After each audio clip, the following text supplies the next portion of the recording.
Tidak. AN ini tidak menentukan kelulusan. AN ini diberikan kepada murid bukan di akhir jenjang satuan pendidikan. Jadi jenjang yang di tengah yang akan diberikan AN. AN juga tidak digunakan untuk menilai peserta didik. Hasil AN tidak akan memuat skor dan nilai peserta didik secara individual. AN juga tidak terkait dengan kelulusan peserta didik. Kemudian pertanyaan yang muncul kembali, siapa yang menjadi peserta AN? Peserta AN itu adalah kelas 5 di SD, jenjang SD, kelas 8 di jenjang SMP, dan kelas 11 di jenjang SMP, SMA, dan SMK. Kemudian program PKBN atau program kesetaraan, juga guru dan kepala sekolah. Jadi inilah yang menjadi peserta AN, Asesmen Nasional. Dari peserta AN ini, informasi dari peserta didik, guru, dan kepala sekolah diharapkan memberi informasi yang lengkap tentang kualitas, proses, dan hasil belajar di setiap pendidikan. Kemudian, mengapa AN hanya diikuti oleh sebagian murid? Jawabannya, karena AN tidak digunakan untuk menentukan kelulusan, menilai prestasi murid sebagai seorang individu. Evaluasi hasil belajar setiap individu murid menjadi kewenangan pendidik. Jadi kewenangannya pendidik untuk mengadakan evaluasi. Kemudian berikutnya, AN merupakan cara untuk memotret dan memetakan mutu sekolah dan sistem pendidikan secara keseluruhan. Pertanyaan berikutnya yang sering muncul, mengapa yang menjadi sampel adalah murid kelas 5, kelas 8, dan kelas 9? Karena murid yang pertengahan ini masih ada di sekolah tersebut setelah diadakan asesmen AKM, maka bisa dikenai dengan perbaikan. Jadi bukan di tingkat akhir yang kognitif dan non-kognitif. Jadi kalau non-kognitif itu yang termasuk non-kognitif adalah sikap, nilai, keyakinan, serta perilaku. Berikutnya, instrumen-instrumen dari AN. Kita lihat dulu perbedaan antara UN dan AKM. Kalau UN, jenjangnya SMP, SMA, SMK.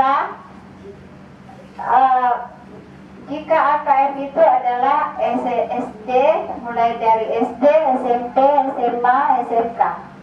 Kemudian levelnya, untuk UN itu di tingkat akhir, sedangkan AKM di tingkat pertengahan, kelas 5, kelas 8, dan kelas 11. Subjek, AKM jenis teknya low tech.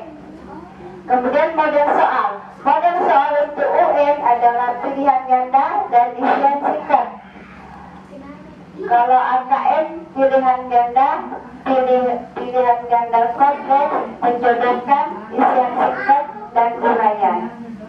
Kemudian perbedaan berikutnya mengenai Windows 7. B-nya 20 Mbps untuk 50 peserta. Berikutnya, instrumen apa yang digunakan dalam AN? Instrumen yang digunakan dalam AN atau Asesmen Nasional adalah ada 3, yaitu AKM, survei karakter yang non-kognitif, dan survei lingkungan yang termasuk di dalamnya input dan proses. Apa yang dimaksud dengan minimal pada AKM? AKM dilakukan untuk mengukur literasi membaca dan numerasi matematika. Target AKM yaitu konten yang bersifat esensial dan berkelanjutan. Tidak semua konten diujikan, jadi sifatnya minimum. Pertanyaan berikutnya, apa perbedaan AKM dengan survei karakter? AKM mengukur hasil kognitif melalui literasi membaca dan numerasi. Survei karakter mengukur hasil belajar emosional untuk membentuk pelajar Pancasila. Pelajar Pancasila itu adalah ciri-cirinya beriman, bertakwa dan berakhlak mulia, berkebinekaan global, bergotong royong, berkarakter, bernalar kritis, mandiri dan kreatif. Kontennya adalah teks, informasi dan sastra, sedangkan numerasinya adalah aljabar, bilangan geometri, pengukuran, data dan ketidakpastian. Proses kognitif literasi membaca yaitu menemukan interpretasi, integrasi, evaluasi dan refleksi informasi. Sedangkan numerasinya adalah pemahaman, penerapan dan penalaran. Konteks personal, sosial, budaya dan saintifik, sedangkan numerasinya adalah sama, personal, sosial, budaya dan saintifik. Sekarang pertanyaan berikutnya, secara adaptif. Untuk soal-soal AN, AKM dan pembahasannya bisa dicari di pusminjar.kemdikbud.go.id AKM. Itulah penjelasan singkat mengenai AKM. Terima kasih atas kesempatan Bapak Ibu untuk mendengarkan penjelasan tentang AKM. Sekian dan terima kasih. Assalamualaikum warahmatullahi wabarakatuh.